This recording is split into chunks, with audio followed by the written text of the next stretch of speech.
Good evening. Good morning, Neil. It's Thirsty Thursday. You know what time it is. It's time for another Hometown Hammer. That's right. Tonight is a special occasion. I am another year younger. So, thanks to Peach. A special shout out to my main man, my homie G Peach, who threw me a very lovely birthday show about a half an hour ago on West Ham Ramdom. He just got 100 followers, which is phenomenal. So go Peach. Love it. Keep being a baller. You're my G. So tonight, before I get started, remember, don't forget to subscribe to all of our American Hammer shows on AHTV. And you want to make sure you like and subscribe on Hometown Hammer, which is right below. And just remember, every like is a West Ham win. And we want all the wins this year. That's right, because we are massive and we are at the top. Wally, thank you so much. I'm so happy you are here. And yeah, I'm just here for the cake too. Oh, man. So what a phenomenal game we had this past weekend, this past week. It was on Monday. Time flies. It was just phenomenal to see. I couldn't believe the composure we had. And hi, Clint. Thank you so much. I really appreciate it. Thanks, Neil. Antonio, or should I say Antonio. He really brought that fire. Who would have thought? Man, I am extremely impressed with his finishing skills. He's been doing very well. I do have to eat my crow on that. Wasn't the biggest fan of his dance with his cardboard cutout doing what's the movie? Time of My Life. I forget. I know that's the song, but I forget the movie. Dirty Dancing. But, I'll forgive him on that because he's a wild one. That's right, Antonio. So tonight I have a special guest coming on. This individual runs a awesome podcast called The West Ham Way USA. I've been listening to it for a little bit of time, so I know some insider information, and I need to get down and dirty with this particular guest because I have a lot of questions, and hopefully he has a lot of answers for me.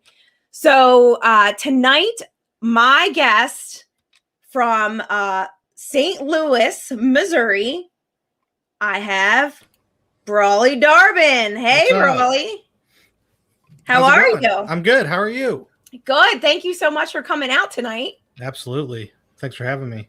All right. So I heard a rumor that you have a crush on Saeed Benrahma. Is this true? Oh, well, of course. Anyone that knows anything about me knows that I'm like the biggest Saeed Benrahma lover in the world. I've been singing his praises for like the last 2 full years now, even before he was a West Ham player. So yes, I have what you could call a bit of a man crush on Saeed Benrahma. Yes, I do. Man, that's impressive. I mean, there's only one other person that's been pushing Saeed in our group. His name is James Fever. And, I believed in Saeed. I think he's a wonderful person. So I am just so excited to see him do well. But that's phenomenal to hear that you also were a big supporter from day one. And I'm just James is obviously a smart individual, that James. Yeah. Fevers. Yep, that's right. Oh, here he is. Oh, he showed up. I thought you were supposed to be in bed, James. It's way past your bedtime. Yeah, thanks for staying up, and I'm glad we can share our love of Benny on the show. That's right. All right. So I have a man crush. Well, I mean, I should say like girl crush on a particular player, but I'm not going to reveal that just yet because I have to ask your opinion. Keep us in suspense. Yeah. Well, I'm pretty sure the chat room knows who my favorite is. But before we get into players, game predictions and all that. I want to know a little bit about how you became a West Ham fan, because you're in St. Louis, which I have family there. And nice. If there is a supporters group there, I need to get in on that. Well, there definitely is. Yeah, we watch most weeks at the Amsterdam Tavern. We are on Twitter and on Facebook. So, yeah, for sure. You should definitely hit us up, and your family should hit us up too. That is going to be amazing. Do you know, where does your family live in St. Louis? Oh, that's okay. That's not a big deal. Clue. They're just in St. Louis somewhere. That's cool. Yeah. I went 2 years ago for a wedding, and yeah, no idea where we were. I'll have to follow up with you on that. You saw the big arch, so that's you probably saw that. Yeah, so yeah. You knew you were in St. Louis when you saw that thing. Exactly. So tell me about how you became a fan. Sure. So I didn't have much of a choice at all. So my dad is from London, and he is a West Ham fan, and then inherently passed it down to me and gave me a life full of misery and woe. So my story isn't as captivating as maybe some others about having a fun story of choosing West Ham. I did not have a choice. I've been watching them ever since I was out of the womb and suffering this whole time until these past 2 years. Yeah, you really have quite the life of suffering. Mm-hmm. I can't imagine. So the only way I can really relate to it is being a Philadelphia Eagles fan.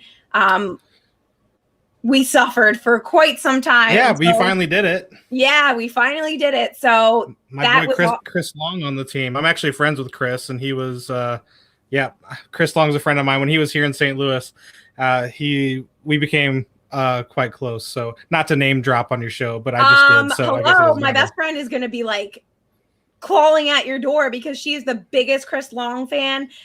She loves everything he does with his charity. Yeah. Like, oh my gosh. All right. I can see if I can FaceTime him tonight and try to get him on here. She would die. She would literally die. I mean, Chris Long's the man, but yeah, I can text him right now, actually, see if he's available. So I, of course, became a West Ham fan naturally through the suffering and pain. And I felt like it was such a relatable team. I wanted a team that, truly showed grit and the fans were just as crazy as us Philadelphians. Yeah. So West Ham to me was just the perfect home. So it's really cool to hear that you get it through family lineage and you're here in the US. I just think that that's amazing. Yeah. And you're still going strong. Oh, absolutely. Yeah. My son was born in February. He was born the day before we beat Tottenham last season. So he was his first game ever was a win over Spurs. So that's a pretty good way to enter into the world. And by the way, my co-host of my podcast, Tony Clark, he is from Philly as well. So yes, there's some connection there. I do know Tony. So he actually has his background of his Facebook is one of the old Philadelphia flags that he actually created. Yeah. So when we were trying to start up or get together a bigger Philly crew here, I had some interaction with him about possibly using that logo, and we decided that it was best kept in his hands. So gotcha. So there's some beef. There's some tension in the clubhouse. Tony, we're calling you out here. Why aren't you letting them use the logo? Oh, no, not at all. But I think he should profit from it. That's why I didn't want to take it from him. So it is a cool logo. I will give him that. It's amazing. Cool. It's amazing. I need to find out where he got that flag, because if there's anything I want to get my hands on, it's a flag like that. Because they're expensive. I know that. Yeah, it's pretty baller. But yeah, so Tony, he has not yet come down to Stowe, so I'm definitely calling him out for that, though. He's weird. I guess he lives half the week in Harrisburg, I guess, and so I don't know. But he's never been a big guy of going out to the pubs to watch the games. I've always tried to convince him to do that. I go every week I can, but I think he likes just laying in bed or sitting in front of his big TV with a cup of coffee. There's nothing wrong with that. We do that. Yeah, different strokes for different folks. That's what I always say. I mean, we do that pretty much every weekend. Every Saturday we get up, get our coffee, and I'm still kind of pissed I haven't gotten a Premier League morning mug, because like every Saturday I'm like and retweet. But so eventually, hopefully I'll get to meet Tony. For sure. I need him to come clean my desk. Oh, yeah. Yeah, come clean your whole office. Yeah, exactly.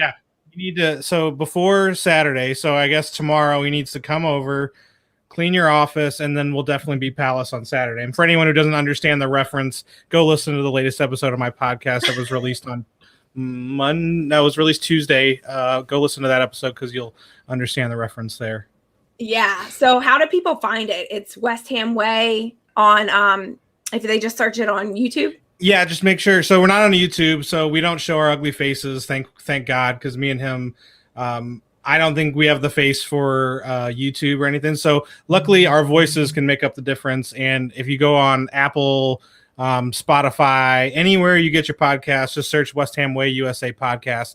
Not to be confused with our big sister podcast, the West Ham Way with Dave and X. But we are the American version of their show. And then we were honored that they invited us on to become part of the West Ham Way family. So, yep, Apple, Spotify, anywhere you get your podcasts, you can find them there. Awesome. Yeah, I listen to so many different podcasts, and it's like, getting them all confused where to go. There's a lot of them out there. Yeah. So I had a question about that. Sure. But now it's slipping my mind. So how did you and Tony get connected? So we have a mutual friend who Tony and I have been going over for years to watch West Ham play. And we made a mutual connection on Twitter, a guy named Andy Reid. So shout out to Andy, not the NFL football coach Andy Reid, who the former coach of the Eagles, different Andy Reid, spelled differently, R-E-A-D. But when I put out one time years ago, I'm looking for a ticket. I'm coming over for Sunderland away. Can anyone help me out? And this random guy on Twitter replied and said, yeah, I'll get you a ticket. You can ride with me. Again, I knew nothing about this guy. We'd been just interacted on Twitter. So I went to a game with him. It turned out to be great. My grandparents were really sketched out about dropping me off with some rando guy that I met off of Twitter to drive me 4 hours north to Sunderland. But anyway, it was a great time. And Tony had made the same connection, I think probably a year later. And Andy connected Tony and I, and we went to our first game together. We went to Stoke away, the game that Arnie went back and scored against Stoke when he did the big celebration in front of the Stoke fans. We were there for that game. So we met for the first time before Stoke. And then we went to Arsenal away in the League Cup quarterfinal, one of the worst games I've ever seen in my entire life. Literally neither team didn't want to win a quarterfinal. It still blows my mind to this day. I could rant on about that game. But we went to the Emirates. We saw West Ham lose to Arsenal in the Cup quarterfinal. And then after that, we started discussing the idea, because at that time there were no other American West Ham podcasts out there. So we thought it would be cool. We didn't think anyone would listen to it. Probably 4 people would tune in every week, but we could chat about West Ham, and thus back then the American West Ham podcast was born. So that's how that all happened. Yeah, no, that's really cool. And now, it's blowing up. People here in the US are doing shows, and people in London have shows. And Yep. the best one of all, I have to say, is Hometown Hammer. I mean, come on now. Oh, of course. So okay, so let's get into some of the nitty-gritty. Sure. All right. So a new question for this season that I have to know. It is top of mind for me, because this is where my man-female crush comes in. My female. Okay. crush. Let's hear it. All right. Souček or Soufal? Oh God, that's a really good question. I know. So what am I basing my answer off of? Like, who do I think is a better player? Who do I think is better looking? Who do I think in general? Do I just have to go off of that and answer it? Yeah, I mean, I'm definitely not going off of better looking. I'm going off of their style of play. So I love both guys. So I hope when both of them listen to the show, I hope they don't ever take it personally that I didn't pick one over the other. But I am a big Vladimir Soufal fan. I really am. And I love Souček as well. I think without his goals last year, it's a totally different season. But there's been something about the passion and the hardness that we've been missing at right back for years. Outside back, we really have never had a right back like him since, I would say, Julian Dix, possibly. Mm-hmm. I think that was the last hard and he might have even been a left back, and I can't remember, but he was an outside back. But we haven't had anyone like that in his position for a long time, and I really admire the way he plays. I love his passion. Every single game, he gives you everything he's got, and he's fighting for every ball. He's not afraid to make a tackle. He's in there celebrating even when he's not involved with the goal. So if you had to make gun to my head, choose one over the other, I'm going to go with Sofal. But I love Souček too. You got it. That's my pick. Yeah. As Fo said earlier, I love the crazy eyes. He does have crazy eyes. We took down Grealish. Yeah, I was all for it. And seeing them, seeing the two of them, Souček and Sofal, interact post-match, goofing around, having a good time, you can't not love them. They're just so great. So a huge bromance there, and I'm here for it. I love every second of it. Yeah, me too. So okay.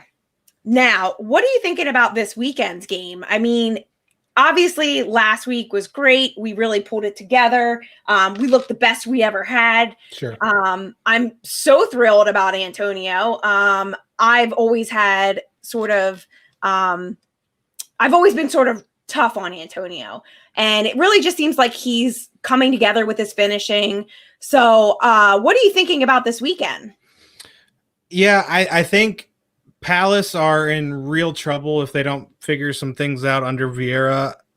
They went through a very similar start to the season. Oh, what was it? It was before Hodgson came. It was when they had, what's his name? I'm blanking on his name now. The Dutch manager. It's going to come to me. He managed Atlanta United for like 3 games too. I don't know why I'm blanking on the name. But they had a real similar Frank de Boer. That's it. I don't know why I couldn't think of that. Frank de Boer. I guess they went. If I remember correctly, they started like their first 5 games. They lost all 5, didn't score a goal, and they're on track for that right now. So I think Palace are there for the taking, and we typically play Palace pretty well at home. So I am feeling very confident. There's no reason for West Ham fans to not be confident going into this game. So I mean, I really like where we're at, and I think they are there for the taking. I mean, if there's ever a time to play Crystal Palace, it's right now when we don't have midweek games and they are struggling. So I'm very confident going into the game, and I think we should beat them and beat them handily. I don't want to sound too cocky or arrogant, but this team should really take it to Palace. I really think so. Yeah, everybody is jumping in on the chat room.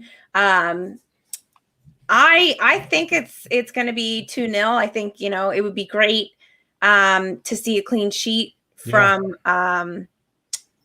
Fabianski. Yeah. Which is funny because I was thinking today, I swear I pulled a muscle and I'm like, oh man, I like pulled Fabianski. I'm getting older. And did you take a goal kick by chance? Can I take one? No, I mean, I would totally hide. I was a midfielder. So would you start Areola or would you start Fabianski? So I definitely am a big Fabianski fan. Okay. I do want to see Areola get out there and play, but I think, we're obviously waiting for the Euros to get him out there. But it'll be interesting to see him, and I'm definitely happy we got him. I think that he's definitely a great addition.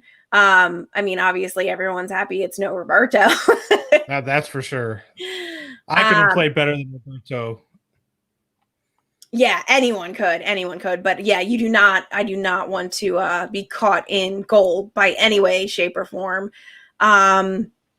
So yeah, I'm definitely looking forward to this weekend, and I hope that we do put a crushing on them. It would be great. I think that it will keep our spirits high. But I was very impressed with how we reacted when things were sort of taking a turn on Monday, and Rice kind of calmed everyone down.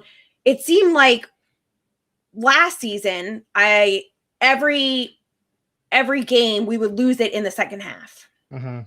We would struggle. And so I think that we just weren't a second half team. We would be up and then we would just lose control. So I think that we're much more confident in one another. And I think there is more control. They're seeming to trust each other. And I think that that's what Moyes is building and why we're still waiting on transfers. I think he's waiting to pick the almost the perfect person, which, sounds crazy, but I think that's the case. What do you think? Well, you got to trust the manager. I've said this on my show, if this is down to the manager not wanting to rush into anything, then I'm okay with it. If it is the owners dithering over £1 million in agents fees, or the owners not wanting to pay that extra $5 million to get the guy that the manager wants, that's where I have my issue. So if this is Moyes really saying, okay, I don't want this guy, I don't want this guy, I don't want this guy, I don't want this guy, then I'm okay with it if he's handpicking the guys that he wants. But if, let's say, like Milenkovic comes in and we have him everything but signed on the dotted line, the last thing to clear is £3 million to £5 million in agents fees, and the manager wants that guy, then we should be doing everything we can to make that happen. And I understand in business, I mean, I get it. I run a business, so I mean, I understand how business works. So I get not wanting to be taken for a mug. So I can see where Sullivan's coming from possibly, but if Moyes delivered a European season and this is your number one target, and all you got to do is pay a couple extra £1 million to get him. And I know I'm speaking like a couple £1 million isn't a lot of money when it is, but when you're a football owner, you should be providing that, and you should be getting the manager, the player he wants. So I'm a firm believer in, and so it really, where I'm at is I'm caught between which side is it, and if it's Moyes, I'm fine. If it's Sullivan, I'm not. Yeah, no, absolutely. That's exactly what I'm thinking. I'm thinking, if Moyes is allowed to be in control, then I trust him. If this is just the, GSB being crap, I'm going to be really pissed off. Yep. So we'll hopefully have our answer soon. We can, everyone can sit here and debate for hours on all of that. Yeah, soon will be signed tomorrow, so that's good. Yeah. So that will be good and a step in the right direction. So I see your lovely kits behind you. Oh yeah, thank you. Which one is your favorite? Oh gosh, so if I'm picking out of this bunch, so I have 3 signed Declan Rice shirts. I've been fortunate enough to have been given these, which I'm greatly honored that the person who sent them to me sent them to me. And then this one over my shoulder here, right here, this is my friend Sam Fink, who played for my hometown St. Louis FC for 5 years, and it's a match worn shirt from him. If I had to pick, I really like this Declan Rice third kit with the cup numbers on it, because those numbers are really hard to come by, and so to get one with the FA Cup customization and that black and gold kit, as you can see, I mean, I'm wearing it, so I have an affinity for the kit. And I would have to say, but the one over there, that Paul Gascoigne shirt, so I am half English, as we talked about earlier. I know Paul Gascoigne did play for Spurs for a few years, but he's an absolute nutcase. One of my favorite. He was just before my time, but if he played in my day, he would have been my favorite player to watch, because he was an absolute nutcase, and he banged him in for fun. So that Paul Gascoigne kit over there is right up there. But I have to say my favorite out of this bunch is Declan Rice's third kit with that gold. I like it a lot. I did not get that kit yet. I really liked it. I have one of the old black and white kits. But I am definitely eyeing that and the second kit for this year. I really like it. The women's jersey does not come without the logo, so that's the only thing holding me up. Sure. But everyone says maybe I should just buy the men's. Yeah, I just bought, and this is maybe just a tip for any women out there listening. I tried to surprise my wife. My wife's birthday was last week, or the week before, August 15th. And I tried to surprise her with this year's West Ham shirt. And I made the mistake of buying a women's size. She has a big chest, we should just say. And you could have called me. Right. Yeah. Well, so I bought her like a size 16, which again, I don't know how the women's sizes work, but it was way too small. I mean, I think she needed an 18. I don't know. Again, I don't know how the sizes work. Yeah. But that shirt just was too snug. So on the women's kits, the sponsor's smaller, the badge is smaller, and I don't really understand why that is. So I was confused to see that when that arrived, because I'd never ordered a women's shirt before then, and she said I should have just ordered her a men's size because those fit easier for her. Huh. I have a women's kit and I don't remember it being smaller, so I'm gonna have to go back and look. I could, if I had it down here, I would show you, but it's weird compared to the men's. The Betway and the badge is smaller. All right. Well, I'm gonna definitely have to get the men's then. Harley just figured out that you're from St. Louis. Yeah. And so football and food, it's always what we got to talk about here. Sure. So I always ask, what's the best place in your town to get, whatever the local good food is? Of course, barbecue. Where would you be recommending? So if you're ever in St. Louis, we have a small St. Louis chain called Salt and Smoke, and they have the best brisket I've ever had in my life. I mean, I'm a brisket guy. I love barbecue. So I'm hard to please when it comes to barbecue. Salt and Smoke is the best brisket, hands down. Get the fatty cut. You won't regret it. And then their sides are incredible also. It's not your typical barbecue place. Like, some of them are like cafeteria style where you go through, you order, they make it for you, they put it on your plate, and you go sit down. It's a sit-down restaurant, but there's like 3 locations, I believe, in St. Louis. And if you're ever in town, you got to go check it out. And then after you get your barbecue fix, you got to go get some toasted ravioli from somewhere because that's a St. Louis special. Oh my God. Yes. Toasted ravioli. That sounds bomb. Have you ever had them? You've never had them? I don't think so. Well, ask your St. Louis family about toasted ravioli. And then if you ever come back, you got to go to Ragazzi's on the Hill, which is the Italian part of St. Louis, and get toasted ravioli because theirs are by far the best as well. So yeah, Charlie, barbecue chat for sure. If you're asking me where's the best barbecue in the country, I'm going to say St. Louis. It's not in Texas. It's not in Kansas City. It's not in Oklahoma. It's in St. Louis. That's right, Wally. Barbecue hour. Wally's here with me in Philadelphia. Yeah, I've met Wally before. Great guy. Yeah, Wally was at the Vegas event, the West Ham Way in Vegas, and I met him out there, and he was always interactive with our show as well. So shout out to Wally. He's a legend. He's a really good guy. I like him a lot. Every year, going to New Orleans like a boss. And holding it down here in Philadelphia, taking hammer shots with us. Oh, yeah. James wants to know, where in London is your father from? Oh, that's a great question. So my dad grew up in Perivale, which is on the west side of London.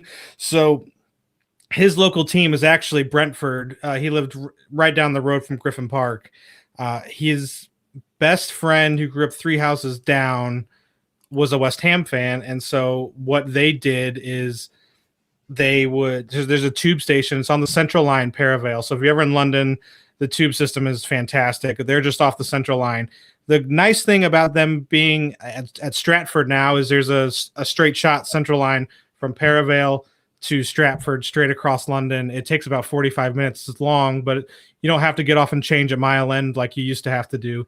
What they would do is they would go get on the tube, change at Mile End, go to Upton Park, and watch West Ham play. They would sneak into the games. Back then, ticketing was a little less strict, shall we say. And when you were a kid, you could like crawl around people's feet and ankles and just kind of sneak into the game, or they would be passed down to the front over their heads. It was back in those days. It was a bit different, but that's why he's a West Ham fan and not a Brentford fan or a Chelsea, QPR, Fulham fan. His brother, my uncle Lindsay, is a QPR fan. I've been to a few QPR games with him. And then my granddad was a Brentford fan, and I've been to a Brentford game with him as well. So, and this a top lad's got fam in Perivale. Yeah.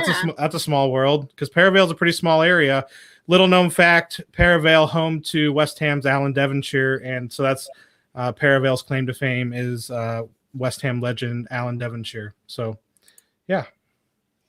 Well, the Charlies know all about Perivale.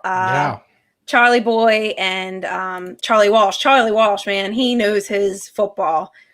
So 2 of you should connect on that for sure. Absolutely. Yeah, that's really cool. Yeah, Wally's a baller. We know it. That's why he's here in Philly with us. Yeah. Okay.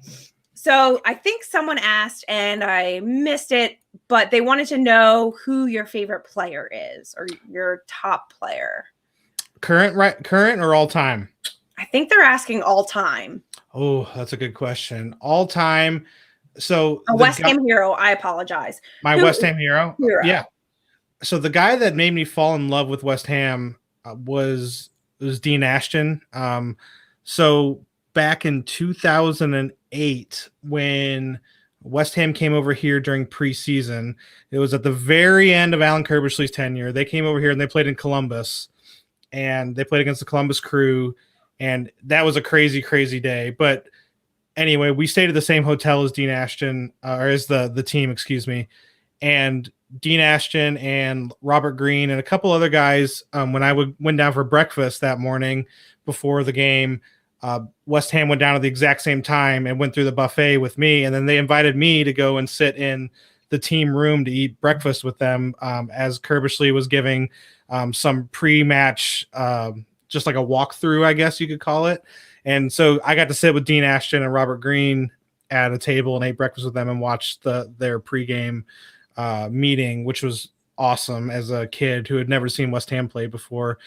And so I met the whole team that day, but that was when Ashton was banging them in for fun. And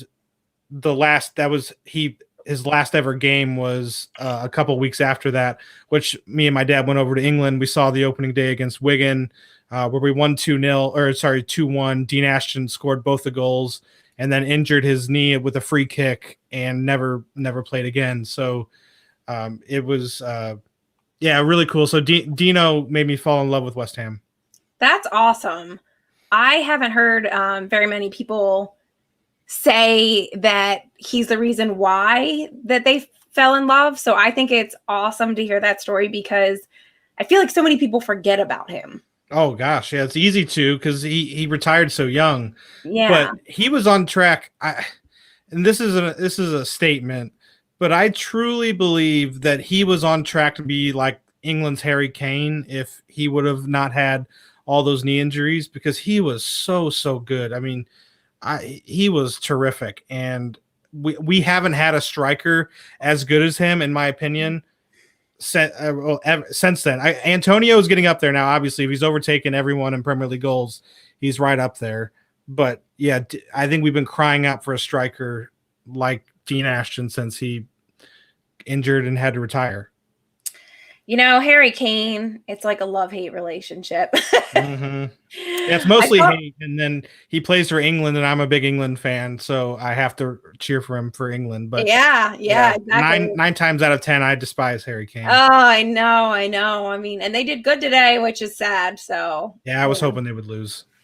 Paco Stavaria, gotta love that name too. Yeah, well, the videos that they came out with were hilarious, which I don't know if you saw, but they made some videos making fun of Spurs, which were pretty funny. Oh, okay. Well, I'll definitely have to watch that after this because I wasn't as fortunate as you when it comes to the lineage of getting a parent that picks a good soccer or a football team, right?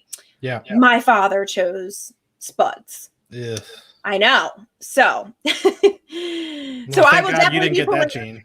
Exactly. I will definitely be pulling that video. And my brother's also a West Ham fan, so we know what we're doing.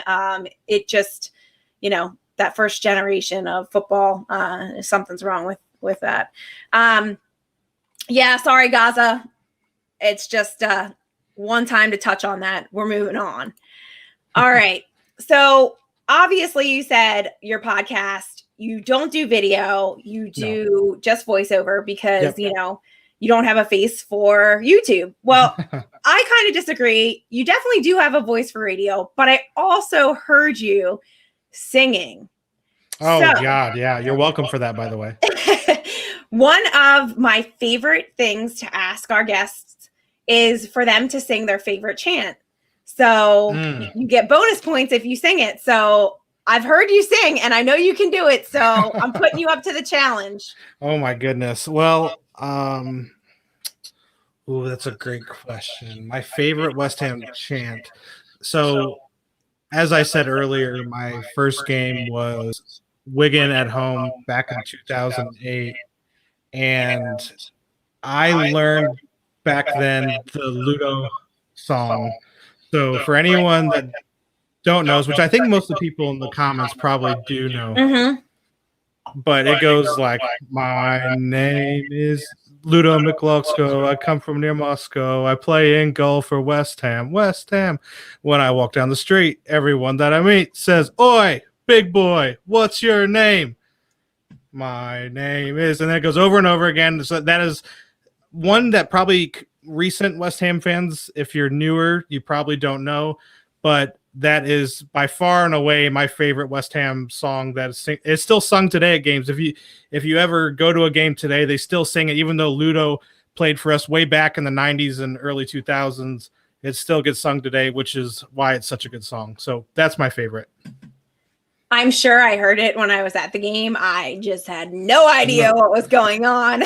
Yeah. And Wally says you do get the bonus points for singing. So well, thank you. So exciting.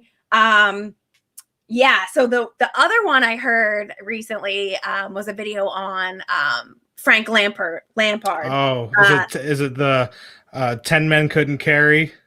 I think it was. 10 men couldn't carry Lampard. Not yes, 10 men, 9 men, 8 men, 7 men, 6 men. Yeah, that's a good one too. Yeah, so that's another one I like, and definitely trying to learn them all because we don't sing very many here in Philadelphia, so we're trying to pick them up, do a little bit better. I think I may have just touched this on my most recent show. The culture is totally different. Like the singing culture over here is just doesn't exist.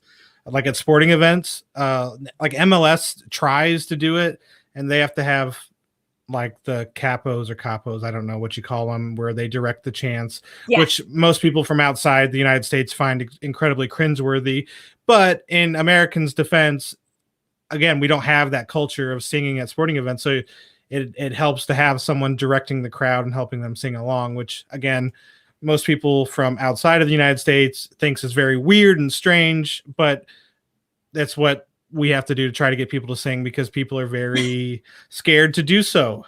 Let me let you in on a little secret.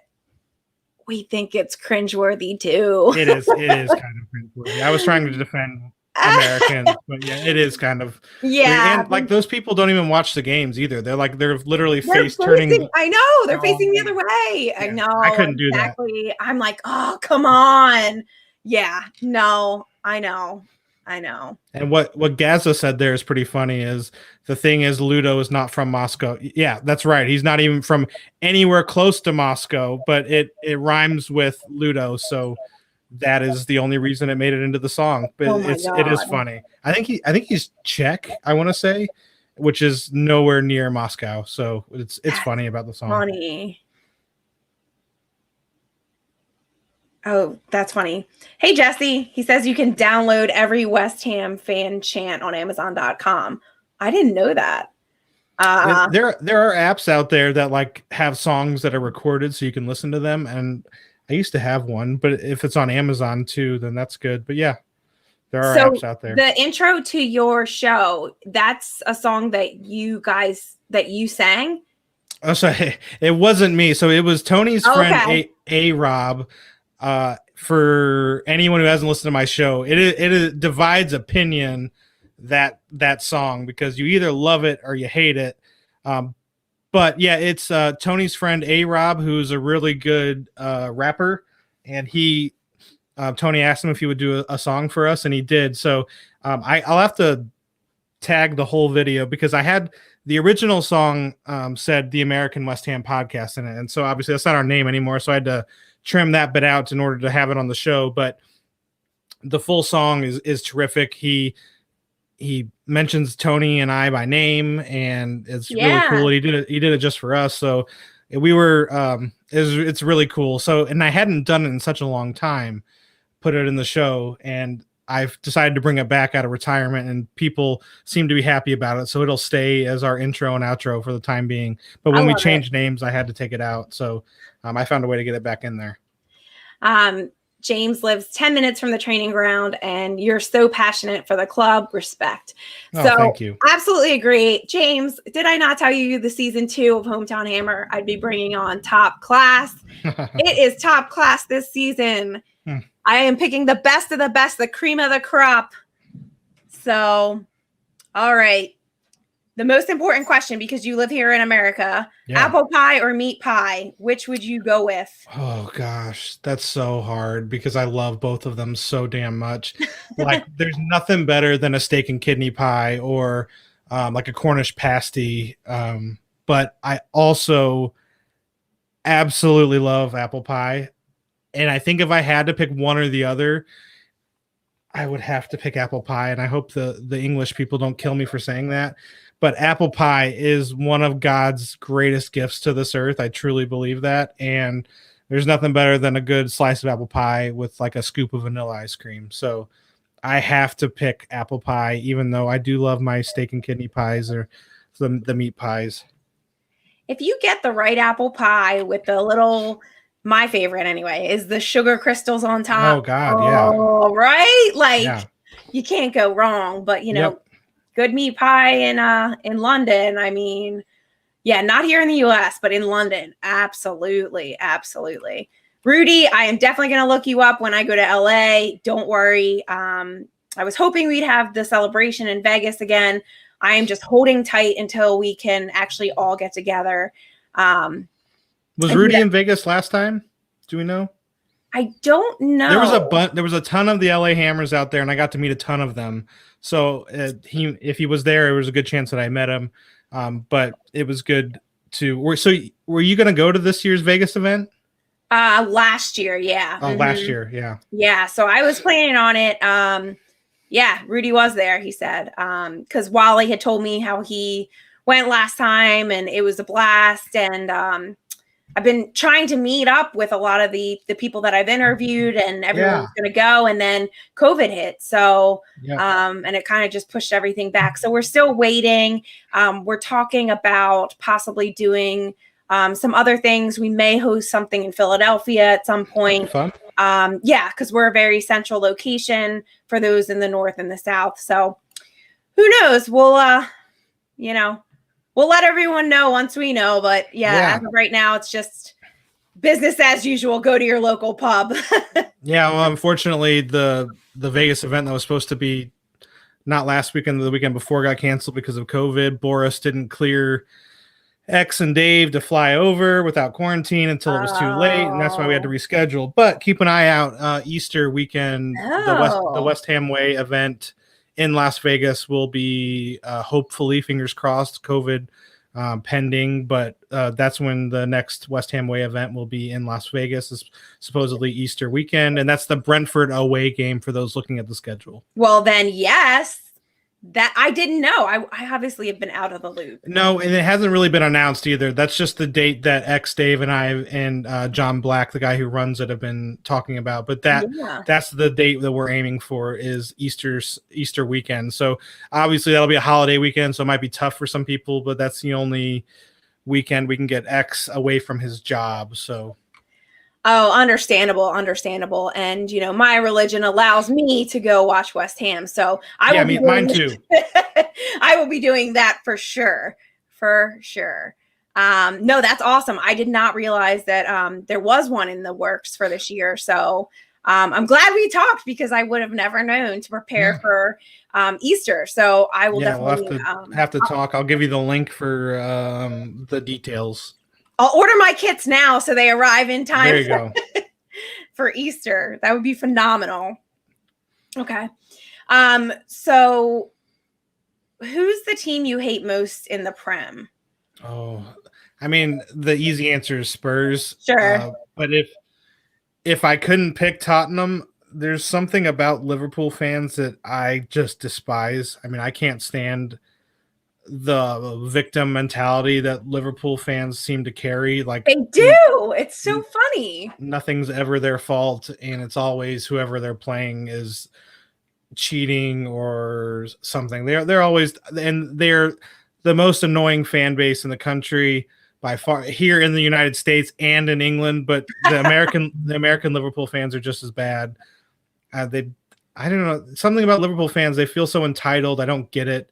But yeah, if I'm picking one, it's going to be Tottenham. Everyone knows how much we hate Tottenham. But if I had to pick a second, it's definitely Liverpool, and it's not even really close. 1 and 2. I should put that in my question that no one's allowed to say Spuds because that's just a given. Yeah, if we're going outside of the Premier League, obviously it's Millwall because we hate Millwall, but absolutely. Yeah. Everyone hates Millwall. Okay, so if you had a time machine to go back into any point in the club to see a game, a player, what would you pick? Where would you go? Who would you see? Yeah, I think I would choose to go back to the final game at Upton Park. There's been a bunch of good games before that, but that night was magical, and I was really, really emotional that day, and I wish I could have been down there, even if I didn't get a ticket, just to go down and hang out in the Queens or walk down to the Boatland and see Green Street just flooded with people. That day is a day I'm envious about. All of my friends who live over there have season tickets, so they were there. I was given 2 of the T-shirts from the game that night that were on all the seats. So if I could pick any game, it would be that. And then the playoff final at Wembley against Blackpool would have been a good one to go to. Even the FA Cup final that we lost in 2006 would be good. Or obviously, if you go back, I would love to have seen Paolo Di Canio or Bobby Moore or Trevor Brooking play. But if I have to pick one, it's going to be the final game at Upton Park. That is definitely a good one. I don't think many can disagree with that because that's one of the best. So do you have any West Ham tattoos? No, sadly, I've never been a tattoo guy. My dad never had tattoos, so I don't know. I haven't been kind of like itching to get one, and if I ever did get one, it would be the crossed hammer somewhere or just the badge on my chest, possibly. But I don't have any tattoos at all. Yeah, a lot of our fans have the crest or crossed hammers. Me neither. I don't have any, but you never know. Maybe someday, right? Yeah, my co-host Tony that we were talking about earlier, he has COYI right here on his wrist, which is pretty cool. And I think he has the crossed hammers somewhere on him too. Don't quote me on that, but I know he's got the "Come on, you irons" on his wrist, which is pretty cool. I'm definitely going to have to get back in contact with Tony. We got a lot to catch up on. Yeah, for sure. And I got to drag him out to a game just once. Yeah, good luck. Once. He seems to be a homebody, or he goes up to New York and watches with his friends in New York. Yeah, we'll get him out. Okay, so for the next game prediction, I want you to tell me who you think will score in your best British accent. Oh, my best British accent. That's terrible. Okay. Hey, we gotta keep it, interesting on this show. You do. Well, so I don't know even where to start. So I guess Said Benrahma, I put a few quid on him to score in the next game, and I think Benrahma is going to continue his magic, and he's my dark horse for Hammer of the Year. So well done. So I have actually placed a bet this weekend, and for any kids listening, I don't encourage gambling. So please earmuffs for this part. But I did stick a few dollars on Benrahma to score and assist a goal this week, as he has the first 2 games of the year, which I also made some money off of him in those first 2 games. But yeah, Benrahma goal and assist is what I put my money on this week. That is amazing. And the funny part is, Wally, the fact that your wife would throw you out if you got a tattoo, but you're allowed to go to Mardi Gras every year. Just love it. It makes perfect sense. How's the accent, by the way, guys? Perfect. On point. On point. I've done a fake British accent on West Ham is Why We Drink. Mm-hmm. I pretended to be Karen Brady. It was horrible. Don't ever go back and listen to that. We should have said it, otherwise I wouldn't have. Now I will. Oh man, no. And by the way, for anyone who maybe hasn't listened to my show, I did have Rebecca Lowe on probably a year and a half ago now, and she did a great American accent. It was hilarious. So that was definitely something. If you want like Rebecca Lowe's best American impersonation, go back and find that episode of my podcast because it was really, really, really funny. That's awesome. Well, I'm hoping that Ben Rama just crushes it this weekend. I want him to score every goal from here on out. Obviously, he will hopefully be my new crush of the season. You know, I'm willing to give that up. I'm willing to give up Sufal for a little Saeed Ben Rama crush, a Benny Hanna crush. Yes.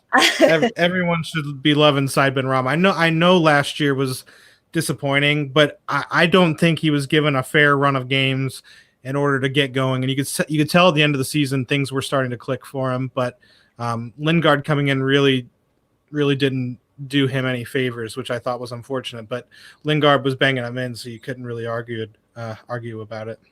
Absolutely. And I agree with Charlie. I think Bowen's due for a goal. Love to see him pick back up. I absolutely agree with you on Ben Rama not being given the appropriate chances. Moyes even said it. He wasn't. And so it'll be great. It'll be great for him to, really show us what he's got because he's got it in there and it's exciting to see. Yeah. Wally is saying come to Stowe's in Philly to watch a match. Oh, just in general to people. Yep. So we'll be in Philly this weekend at Stowe's for the game. So if anyone in the Philadelphia area wants to come hang out, everyone will be down there. There will be hammer shots for every goal we score. And hopefully you can keep up with Wally because he's a beast, the king of Prussia. Yeah, he was drinking pretty heavy. It was like a 6 a.m. kickoff in Vegas. And I saw Wally at the bar quite a few times, so I know he can pound him. Well, 6 a.m. for Vegas is, that was just a long night. 10 for us here. Breakfast beer. Yep. All right, Brawley. Well, it was great to have you on. Thank you so much. Anytime. Thanks for having me. Absolutely. And everyone in the chat, it was great to see you. Thank you so much. Before you end, I'm sorry to interrupt you. Did I see someone say it was your birthday today? Yes, it is. Happy birthday. My birthday is tomorrow. So yeah, so that's pretty wild. Twins. Yeah. So my birthday is tomorrow. Yeah. All right. Well, hopefully it is. And hopefully we'll get that win this weekend because all right, a goal and a win from Ben Rama. Yep. That's our birthday wish. Absolutely it is. All right. From this Virgo to that Virgo, thank you so much for coming on. Guys, great to talk to you. Don't forget Saturday afternoon, it will be Tommy and Chris doing post-match. And of course, on Sunday, the recap with Lee and crew. So everyone have a great weekend, great Thirsty Thursday, and I will see you guys next time. Let's leave it with Come On You Irons. Irons. That's right. Thanks, guys.